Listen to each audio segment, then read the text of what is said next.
Hey everyone, Arthur Fantastic here today. We're going to watch a video. At first, it comes off this woman, bellavandala, on Instagram. She is yelling, there's a lot of loud noises, so it keeps your attention. But then we're going to go back. We're going to go back through it, break it down, and then we're going to go through a long form analysis. And we're going to also bring in videos from other sources. And it's going once again toward biblical roles and how they are no longer anywhere near the mind of the modern dating market. We have redefined everything. We've redefined love. We've redefined all of these things while borrowing from a biblical world. So let's get into it. Men and women alike with this bullshit of what do you bring to the table? What makes you so great? What are the benefits of getting married in today's society? It's love! That's it! That's all. Like, y'all are so steady trying to transactionalize the interaction between men and fucking women because you grew up in a capitalistic hellscape and it's degraded your fucking mental. Wake the fuck up. You get married because of love. Like, take the fucking win. This isn't the 1600s. She doesn't need to come with 40 acres and a fucking mule. Dude doesn't have to slave his life away to buy you a fucking Birkin bag. If you're getting married for somebody to fucking save you, don't. Don't fucking do that shit. It is for love. That is it. That is all. Men and women do not need each other for anything other than procreation and companionship. Pick the person you love that you can't imagine spending the rest of your life without and build a life that makes you happy. And stop acting like they're fucking replaceable. Y'all are so fucking deluded. One little bit of hardship and you go human shopping on the fucking internet like everybody out there isn't fucking smoke and mirrors to begin with. Your man is not always going to be up. Your woman is not always going to be your piece. If life is hard, spending the rest of yours with somebody is going to be too. It is fucking work. Cut the fucking shit. She needs to shut the fuck up and suck and fucking cook and clean and he needs to pay all my bills and save me and gabba gabba gabba gabba gabba. It is for love!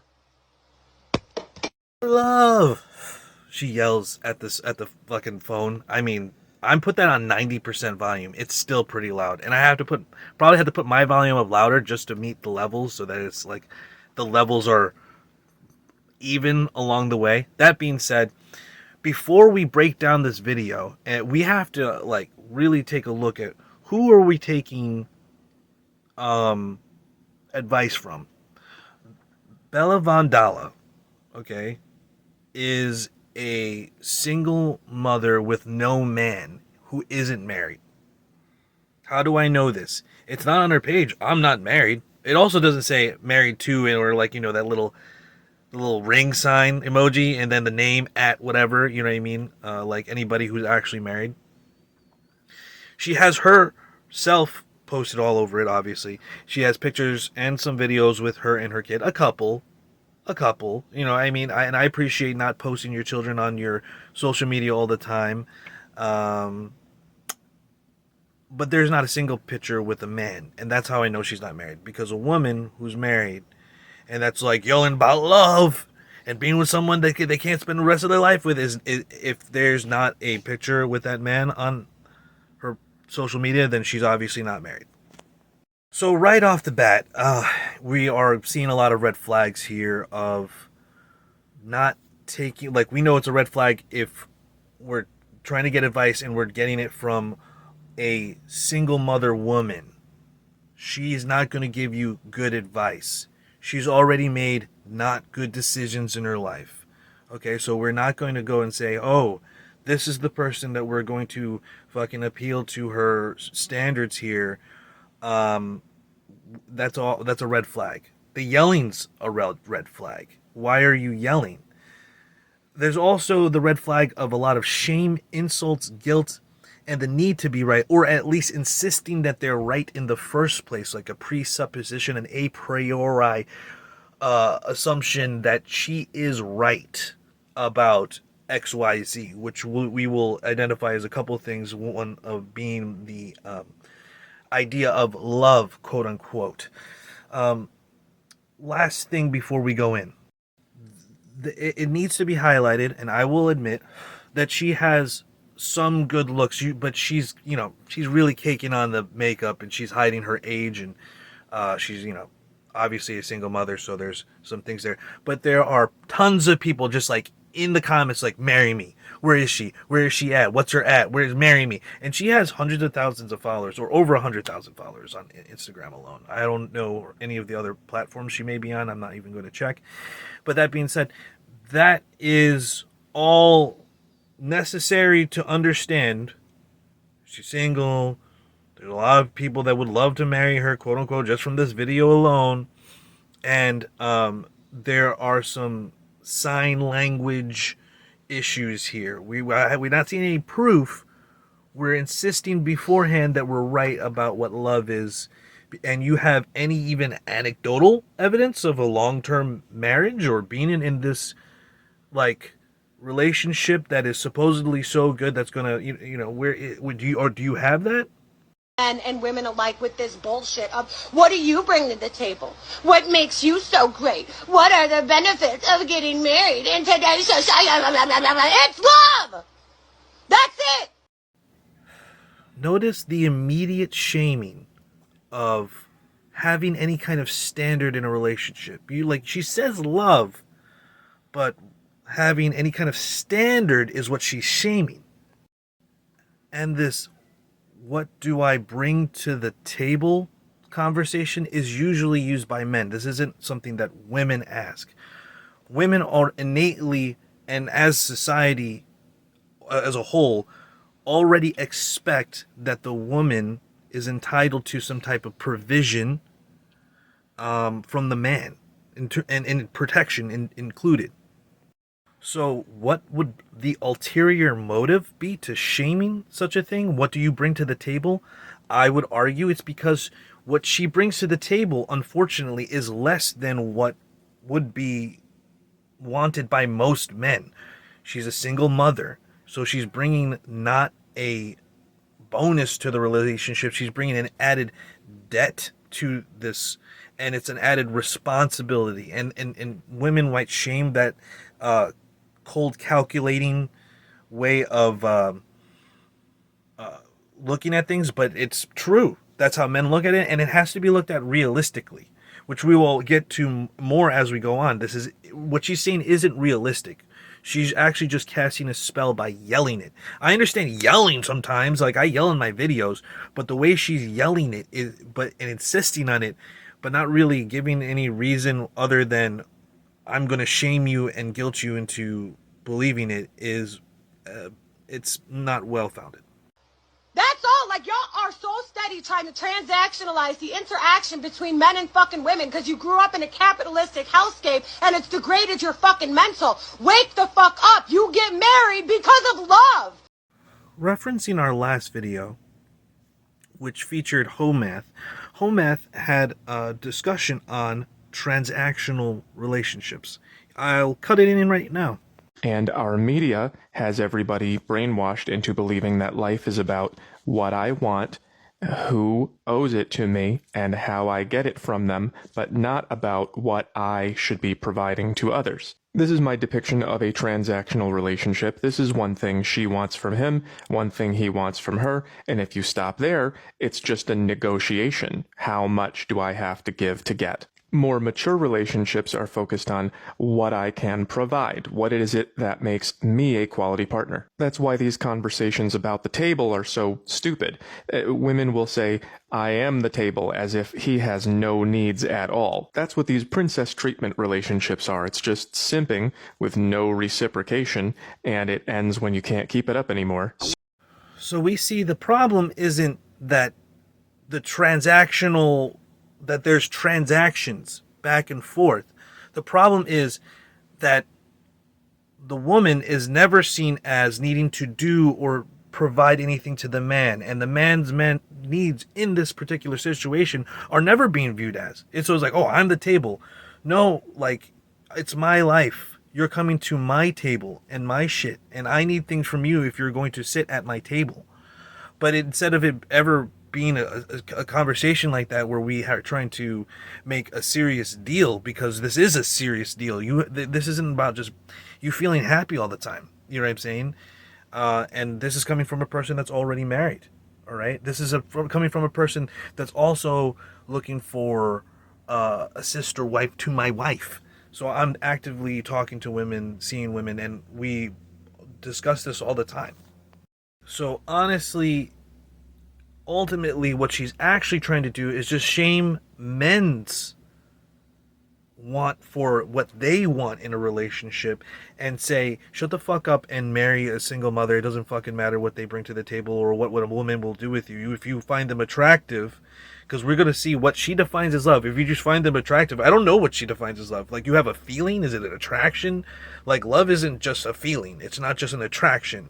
We'll get that into that more as we go on to this video. But she's like, oh, if you love a person, that's why you get married. Like, what are we talking about right now? Like, take the fucking win. This isn't the 1600s. She doesn't need to come with 40 acres and a fucking mule.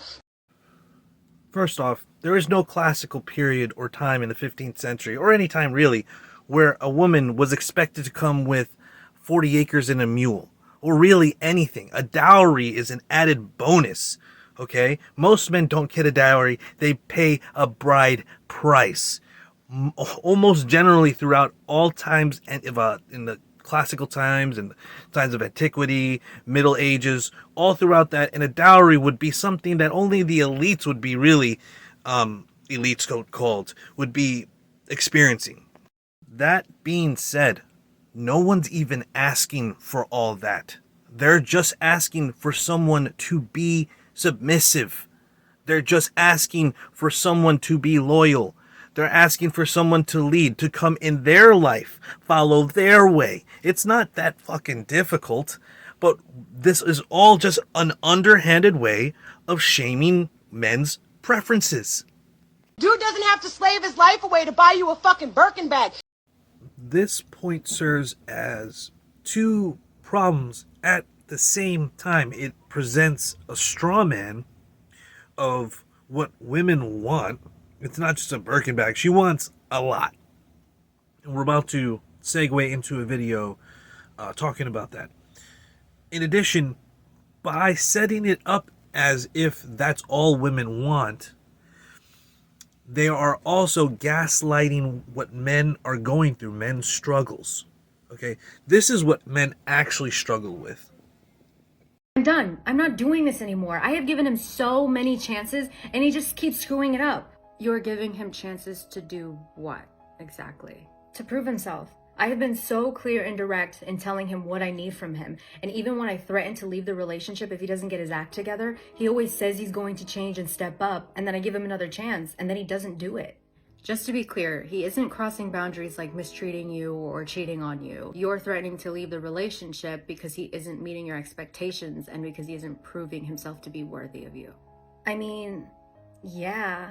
Well, it doesn't sound like you're giving him chances. It sounds like you're punishing him with your absence every time he disappoints you when he's not acting in the way that you want or being who you want him to be. Don't get me wrong, it's perfectly fine to leave a relationship because you don't like the way someone's showing up. But make sure you're also auditing and taking accountability for the way you're showing up. Because giving him chances to prove himself says that you already feel like he's not enough. So then why are you in a relationship with someone that you don't value? Why make someone prove themselves to you? I don't know. Maybe I should read the caption. I think that this clip was very indicative of how a lot of women are in relationships. Oh, I expect him to get better, this, that, the other thing, instead of being about choosing the choice and continuing to choose every day to love a person and do right by them and do your duty. And say that you get into a relationship for this feeling of love, you know what I mean? This is what it ends up looking like. Here's the next clip. It just broke a guy's heart. Like the nicest guy I've ever met.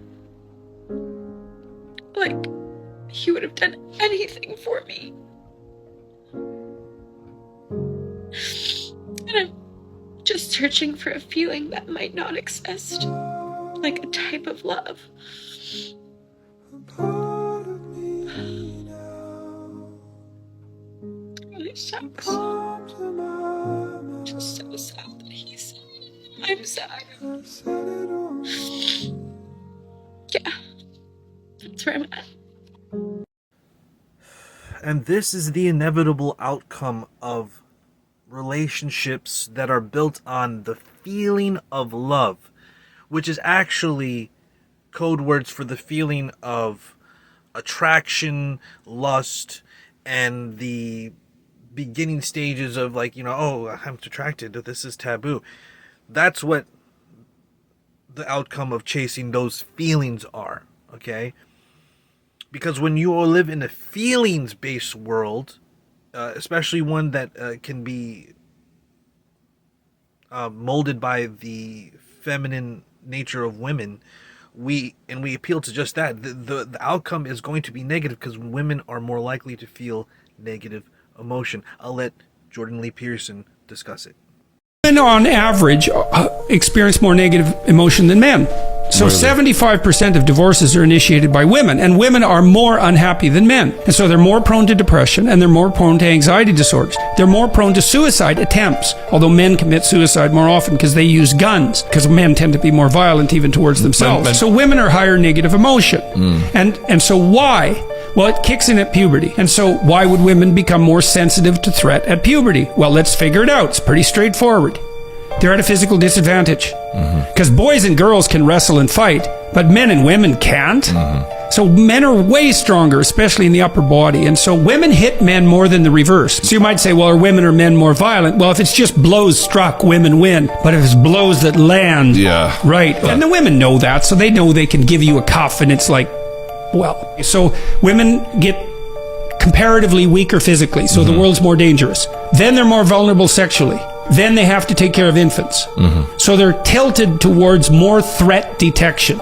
And so that makes them, it makes them maybe suboptimally happy when you think about them as individuals. So if we use love or happiness as some type of determining factor in what is right and what is good, and as opposed to looking at where it has actually lasted, marriages that have actually lasted, people that are actually married, people that are actually in the subsets of the population that have low divorce rates. Instead, we're going to just appeal to the current ideal conceptually that, oh, you get married to be in love. And how is that working out? 75% of divorces overall, but it could be as 98% in some places, like I think it was San Antonio or Houston, greater Houston area, from a divorce lawyer in that area. It's a multi-billion-dollar industry just in that area alone. So when we discuss things like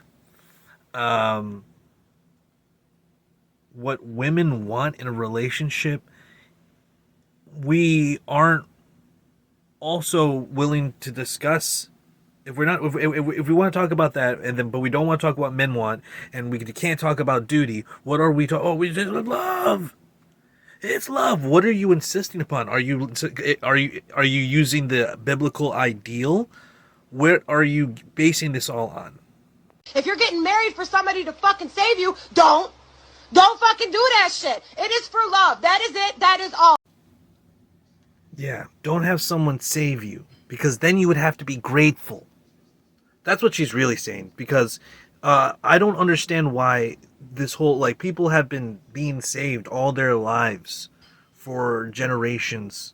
Why the shame now? Because you are some boss bitch that makes money. You're a single mother. You can't fucking get to fucking retirement ages and have your money to live out through your retirement. You're going to probably need to work through your fucking retirement.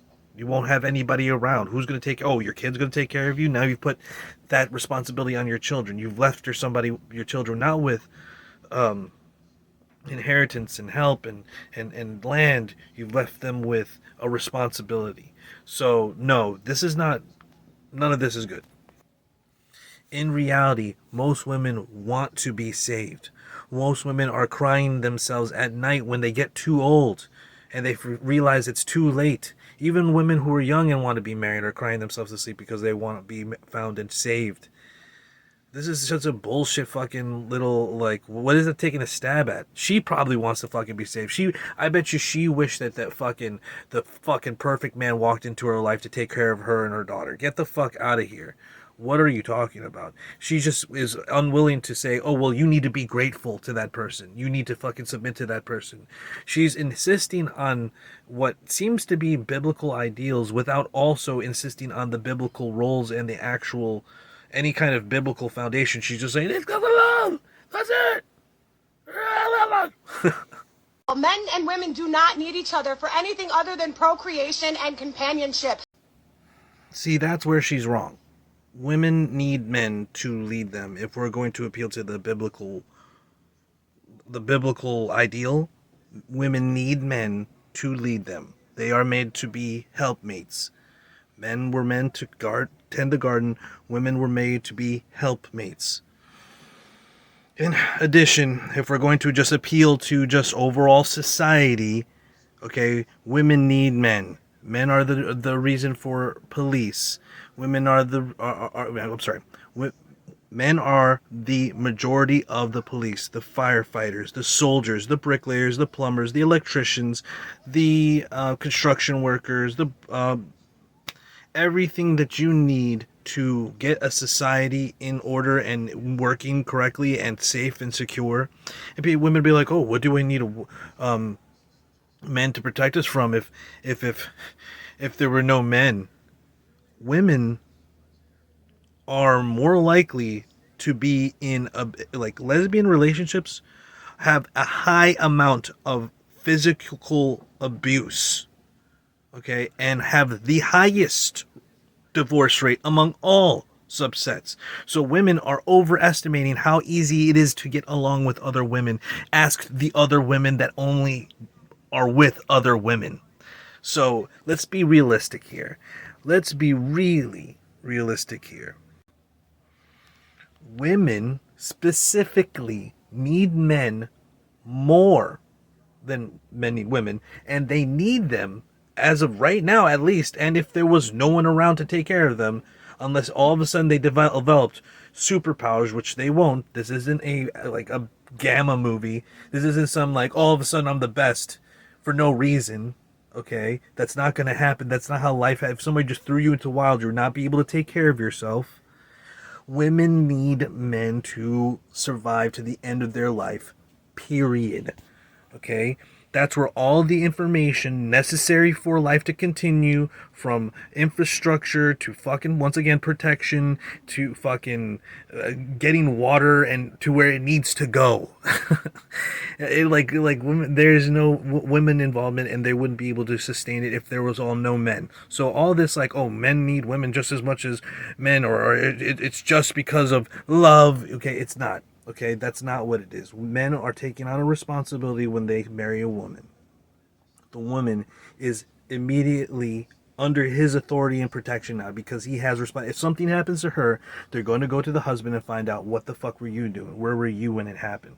Because the wife is his responsibility. Okay, so when we look at this type of thing, we are already seeing just a misrepresentation of how things really are, and how relationships really need to be looked at for them to be legitimate and go past the first 5 years and last. And it's not just, oh, well, I have little flutters in my stomach. Okay, it's a choice. It's a choice. It's a choice. You choose. Pick the person you love, that you can't imagine spending the rest of your life without, and build a life that makes you happy. You might say that, Arthur, that sounds like what you just said. But if you look at it through what we've been breaking down this entire time, what this actually is nothing having to do with real love and having to fulfill another person's needs, wants, dreams. Nothing about that. Supporting them. It's about accept me for who I am and just fucking marry me because I deserve to be married, okay? If you like them, if you're attracted to them, fucking marry them. And she's saying this because she's a single mother and she doesn't want people to think about the risks and the pros and cons, you know, that the person, and risk assessment that the person has to go through to pick a good partner. And when you pick a partner that already has a kid, you also have to say, all right, if I'm taking care of that person and another kid, that is going to be more on me. And on average, am I going to get a person that is going to be appreciative? I mean, according to her, if you don't get somebody to save you, okay. When really in that position, in terms of a woman who's a single mother, is kind of getting saved out of the sexual dating market because there are so many single women. Like, she doesn't want to show any kind of gratitude or say her position is less. She doesn't even want to talk about it. This whole bring it to the tables conversation is, she's mocking it. Because, once again, there is an ulterior motive. She doesn't want to face the fact that she's not bringing the average person. She's bringing less because she's adding another person with her, and she doesn't even have the attitude, and she isn't talking about submitting, and she's not talking about anything that either person has to do. You just have to accept that person and marry them. Since when was marriage ever that, other than what? I'm maybe movies, but in the movies they fall in love, and there's chemistry and there's duty involved, and there's a whole system of marriage.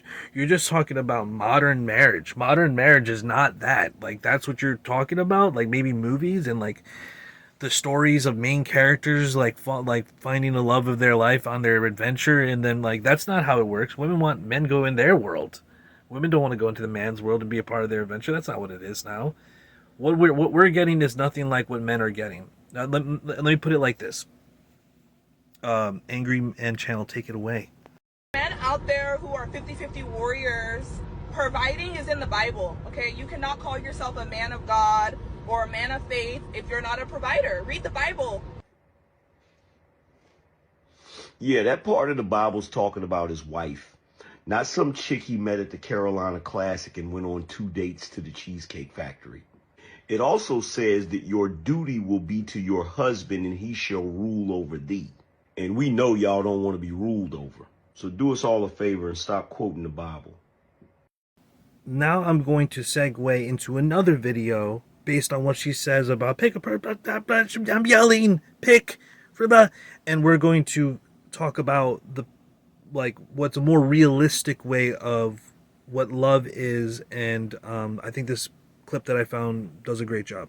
The Bible talks about this. It says it's better to live on a rooftop than with a contentious wife. And that is true. There are just contentious women out there. And the modern evangelical coddling of the feminine sins is so prevalent that a lot of women have literally never interacted with someone outing their sins. It's always the man's fault. There is so much belittling of the husband that happens in marriages, busybody, gossip. It doesn't even occur to them that they are sinning. They have no idea what's really important, that women, that like you said, we treat things equally here, that we call out female sins as much as male sins as well. And the Bible says not just respect, it says reverence your husband. You obey him in everything, not some things, not only the things you want, everything. Reverence has an element of fear to it. You are to fear your husband in a sense, just as we are to fear God. And that is healthy.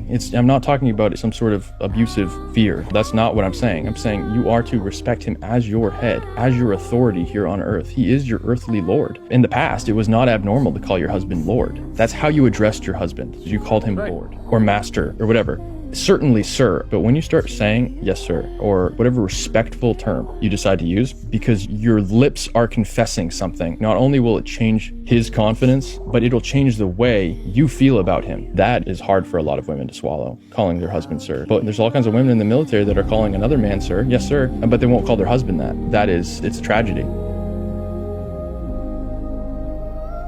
And stop acting like they're fucking replaceable. Y'all are so fucking deluded. One little bit of hardship and you go human shopping on the fucking internet like everybody out there isn't fucking smoke and mirrors to begin with. This just gets me confused. Who is this message to? What is she talking about? If we're talking about men moving on because they have boundaries and you're not of the, quality that you might think you are and worth the value that you think you might be, and might have to be willing to make more of a deal, then no, that doesn't make any sense. If we're talking about that, if we're talking about men dating in general, which allows for a polygamous man to have multiple wives, then in a way you kind of are replaceable, but you still need to be provided for. You still need to be taken care of. So in reality, what are we talking about? What's making this replaceable thing that we're talking about? I think it's just being held accountable for being a certain way. You know what I mean? And we'll see that by just inserting the next clip of what she's saying. Your man is not always going to be up. Your woman is not always going to be your piece. So once again, we are already equating and knowing by identifying subliminally what men and women want. Women want a man who's quote unquote up, or at least can secure their life, give them, provide for them. And men want their women to be their piece, have sex with them, act right, have a nice attitude, be loyal, listen, be trainable. You know, but women want obviously a certain lifestyle, and you know, obviously that's a moving scale of what they want, and that involves many things.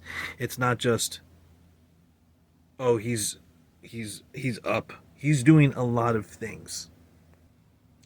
Either way, we should be trying our best to chase those ideals and be the best we can possibly be, and I don't think she's arguing against that. However, I think that she's also being, once again, unrealistic on what is expected in a relationship. And if this is true, we'll get to it in a second. If this is true, we'll get this in a second. If life is hard, spending the rest of yours with somebody is going to be too. It is fucking work. Cut the fucking shit. She needs to shut the fuck up and suck and fucking cook and clean, and he needs to pay all my bills and save me and dabba dabba dabba dabba dabba. It is for love! It is for love! She has to scream it. She has to scream it. You're gonna do that to your fucking, what, do it to the fucking screen or whatever, while she's putting on the cake of makeup on her face. Well, it's for love. Yeah, is that why you put on makeup? For love? Is that what love is? Putting on caked makeup on your face? Let's be real here. Okay? If it was just for love, and it wasn't, you had to provide for a person and suck, fuck, clean, and all that stuff, which you do have to do for those, then why aren't you married? There are tons of men that want to marry you. Just in the comments that I've seen alone, why aren't you married? You have hundreds of thousands of followers. Why aren't you married then? Why aren't you married? Oh, I know. Because you're insufferable and you're yelling and you think that you need to be validated for everything that you're saying, and that's why you're able to just yell on the phone and people like it and say, oh, let me get married to you. But I'm listening. Unlike a lot of people, I'm listening to what you're saying. Notice once again, like, she is shaming the things that she definitely expects for herself. She's like, oh, I need a man to provide me, blah, blah, blah, and save me. And it's like, well, she doesn't need to be saved, but she definitely wants a man to provide for her. And she makes fun of, once again, what all men want. A woman that shuts the fuck up, sucks and cleans and fucks. But, oh, they're asking for that. Oh, that's ridiculous. Well, that's what I fucking get. That's why I'm marrying one woman. See, the whole thing is men marry women. Men have, they have the responsibility of who enters marriage with them, a relationship with them, and women have responsibility and control over who has sex with them. And men, you should ask them why they want to be married, and it's not because it's because I'm attracted to them. It's because if I'm intelligent, if you're talking to a person who's married, you know, more than 4 years now, and other people who have been in long-term relationships, is because they have a code of conduct and they have a shared faith and they have a submission, they have a role and they have a hierarchy, and they submit to God and they submit to one another, and specifically the woman submits to the man and the man leads. These are all things that she obviously also appeals to, which is inferred subliminally through all the things that we're discussing, because she's not going to, if she wanted to just get married to a weak cuck dude who doesn't provide, then she can find that anywhere willing to have sex with her. That's not what it is, because all she has to do, I have to feel in love with them. Well, there's a number of things that you as a woman have to feel before you can be let go and feel in love with them. Oh, can they provide? Can they do this? Are they that? Are they you're not just going to marry a homeless retard on the street, okay? You're not just going to marry a cracked out dude with wears a boot on his head, okay? You're not. So it's not, it was just about love. There's obviously some judgment and discernment involved. You can't just, what they're doing is just shaming men's preferences. What she's doing is shaming men's preferences over and over again, trying to sneakily dislike what actual women want in a kind of, in a way, but like still wanting it. It's like don't save me, and it's just like, but you would want to be saved if this like huge billionaire, like good looking fucking well built fucking fancy car driving, wants to take care of you, is generous, and it came into your life, you'd be like, oh my god, I would marry you. Of course, we've seen The Maid of Manhattan, okay? We've seen all the movies. We've seen Princess Bride. We've seen the movies, okay? Every woman kind of wishes that would fucking happen. But that is not realistic, and it's not how that really is going to happen. And if we talk about love, it comes with a number of unspoken, but we can speak about it, but she doesn't want to speak about it because what did they bring to the table? So it's got to be unspoken things that we expect from people. Okay, and unspoken expectations is a social contract. It's there in the vows when you take it in modern Christianity, which I don't even believe in those modern vows. That's not anywhere in the Bible. That's something made up, because we already know that to have and to hold, in sickness and health, that death do us part, were things that is inferred by, once you are with somebody, you're married to them. A covenant is forever. And so when we have things like this,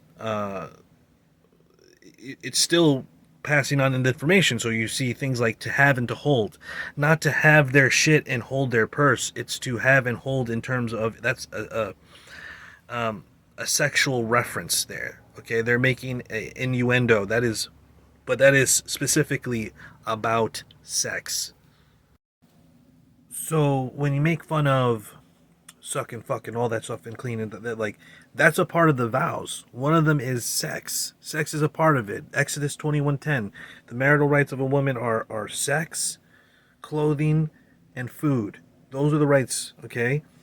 People are like, oh, each wife deserves a house, and this. They lived in tents back then. Houses. What the fuck are you talking about? There is no expectation that each wife gets a house. There's no such idea in the Bible. That's insane. That's insane. People just make up things. But that leads me to what this woman is actually probably going through is something similar to this woman who we featured earlier in the video. She has another skit here, and I think it really encapsulates what she is probably going through in reality, as opposed to like what she's trying to vent about here. She's actually venting about this. These guys I date are just beta males, looking for a mother to tell them what to do. I don't know why it's so hard to find a faithful, masculine man that will treat you right. Well, why are you entertaining those men instead of the masculine men you say you want? Because those men want a soft, dainty little flower. And in my experience, those men don't know how to handle strong, independent women that don't need them. Is that really true though? Because those are some masculine traits you listed there. And if a man actually isn't as masculine, then it's not like he can't handle things like strength and independence. He is those things. He probably just doesn't want to date it. Well, if they were actually masculine, they would be able to deal with a strong woman that challenges them to be better. Well, a person with a lot of masculine energy has had to overcome a lot of challenges head on, as you would know. Do you really think they want more challenges? A boss already challenges you. A coach challenges you. Life itself will bring plenty of its own challenges, but a partner has your back. A partner supports you through those challenges, not adds to them. So a masculine man doesn't want to deal with a woman that brings more challenges into their relationship any more than you want to deal with these feminine passive men who you have to tell what to do. You're asking for a man who's already put in the work to balance out their masculine feminine energies that you haven't actually done yet. So you're saying that if I want a man who's already masculine, I would have already had to have done the work to balance out my feminine side? Bingo. And that makes me go back again into what real love looks like and how it works and how it is reinforced by a belief system and all things like that. That is something that I talk about on this channel all the time. That's why Torah matters. We're talking about biblical roles again, and we could trace that all back to the Torah and how that is supposed to be done. We can go back, you can check my last video, but more we're talking about like modern like expectations of women and how it's just failing. This guy, he kind of gets it. He kind of starts softening the language a little bit there and like it's making extravagant in the middle, because he's like I don't want you to like pick me when I'm great. I want you to pick me. But then he's also starts appealing to the, oh, you know, you can never blah blah blah. But I'll let him talk and then we'll finish up, okay? I don't want to be the person you come to because suddenly you realize I'm great, right? Love is a decision. Commitment is a decision, right? You don't commit to someone because you go, I'm never going to find anyone better, right? You commit because then what happens if you do? You commit to someone because you say, I feel it in my bones, I want to be with this person and I'm going to go all in with this person. And whoever comes along in my life from now on, it doesn't matter. It's not about whether someone's better or not. It's about the fact that I've decided to build this relationship. Ultimately, love is a choice. Love is a decision. And there may be some element to, like, I feel it in my bones. There's an element of heart. There is an element of feeling. But it is not devoid of reason and logic. Okay? And we all know this. And that's what they pander to, because they don't have to be logical. Women don't have to be logical. They just motion, yell it. And people are like, yes, yell that shit, preach. Let me fucking marry you. Like that. And it's like, if that's what love is all about, why aren't you married? Oh, wait, you're not. Okay, maybe it's because it's more than that, and you have standards, and just like men have standards, and there isn't a man that meets your standards that you meet their standards of. Okay, so in reality, there's a missing cog in this whole machine, because women don't want to care about what men have to say. And like this guy said, no man wants to be like, oh, you figured out I'm great now. Because that's just reinforcing hypergamy. Women just, like 80% of the women dating the top 20% of men, top 15% of men. And it's that way only because society allows it to be, and it doesn't have to do with anything with morality or ethics or religion or anything like that, because most people are not affected by that. They're affected by what is available to them, and the internet has widened that market by a significant amount. And just like she says, people will go on the internet and try to replace them. But you know what? People are replaceable. You have to choose not to replace them. Oh, this person is not replaceable, this and that. All right, okay, according to you. But I mean, you know what is definitely replaceable? Nothing. Having nothing. Why haven't you replaced that? I don't want to go too hard on the old gal, because there is some underlying belief and faith that could be appealed and spoken to her about. Somebody's, please talk to her about the Bible, okay, and explain this to her, because she's talking about biblical things but not having biblical concepts out of her mouth. Ultimately, this isn't what men want. They're not just doing it for love. They're doing it for a whole bunch of things. They have needs that need to be met, and we're not just... The whole idea of just constantly dismissing what men want to is the reason why so many women are single today. And with that being said, stay up, stay locked and loaded, stay vigilant. Shalom, shalom. Peace. In.